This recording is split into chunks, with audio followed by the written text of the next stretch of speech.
তারা রাজনৈতিক দলের ভিতরে ঢুকে পড়েছে, ব্যবসায় তো তারা আছেই, সমাজের প্রত্যেকটা সেক্টরে তারা তাদের সেই দখলকৃত সম্পদ দিয়ে এই দেশটাকে, এদেশের জনগণের মাঝে, এদেশের মানুষের যে বিশ্বাস, এদেশের মানুষের যে মূল্যবোধ, এদেশের মানুষের যে ঈমান আকীদা, এদেশের মানুষের যে সুন্দর আচার আচরণ, এটাকে ভিন্ন খাতে প্রবাহিত করার জন্যে তারা তাদের সার্বিক তৎপরতার মাধ্যমে জাতির মধ্যে একটা বিভাজন তৈরি করার অপচেষ্টা সবসময় করে আসছে।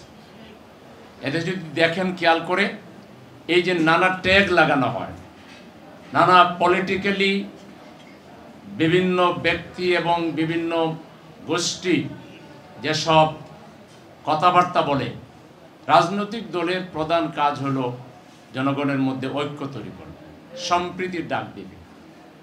একটা আমার হয়তো হইতে পারে আমার মতাদর্শের লোক না, আমি বুঝাইতে চাইব সেও আমার মতাদর্শের লোক, কিন্তু এদেশের কিছু রাজনীতিবিদ, এদেশের কিছু মানুষ আছে, সেই এই দেশের জন্মের পর থেকে দেশটাতে বিভাজন তৈরি করার জন্য পক্ষ বিপক্ষ, অমুক তমুক, এর মূল কারণ হলো এদের যে অপকর্ম, এদের যে দুশ্চরিত্র, চাঁদাবাজি, টেন্ডারবাজি, দর্শনের যে রাজনীতি, ওটাকে ডাকা দেওয়ার জন্য সমাজে একটা গন্ডগোল লাগাই রাখে।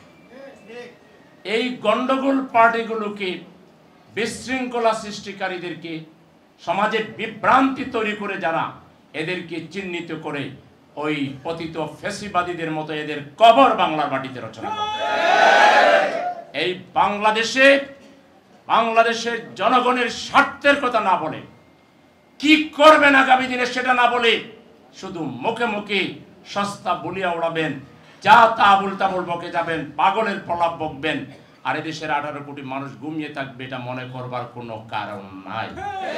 হাসিনা তাই মনে করেছিল যে সে যাই বলবে এদেশের মানুষের বোধহয় বোকার মতো তাই খাবে।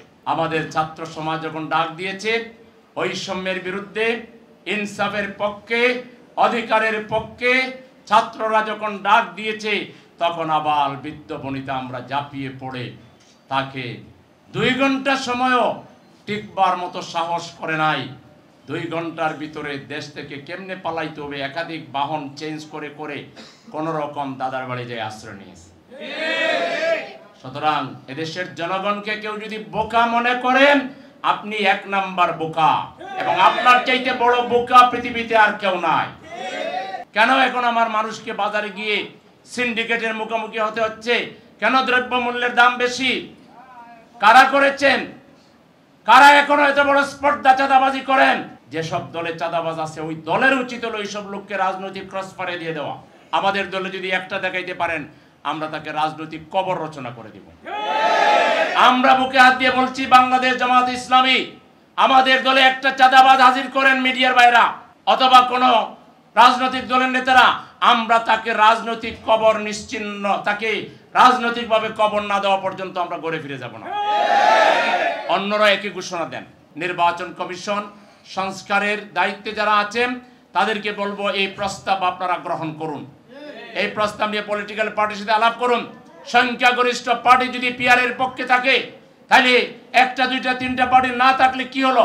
সংখ্যাগরিষ্ঠ পার্টি যদি বলে যে পিআর পদ্ধতি হইতে হবে, সেই পদ্ধতিতে ইলেকশন করতে হবে, তাহলে আমাদের দেশের সংখ্যাগরিষ্ঠ মানুষ আর ওই যে হুন্ডা আর গুন্ডা দিয়া আর টাকার বস্তা বিলাইয়া দুর্নীতি করে রিগিং করে নির্বাচনে পাস করার স্বপ্ন আর তখন থাকবে না। আপনারা মন খারাপ করবেন না। একটি কল্যাণ রাষ্ট্র যদি জামাতের নেতৃত্বে কায়েম হয়, তাহলে আপনাদের প্রয়োজন আমরা বাসায় গিয়ে পূরণ করব।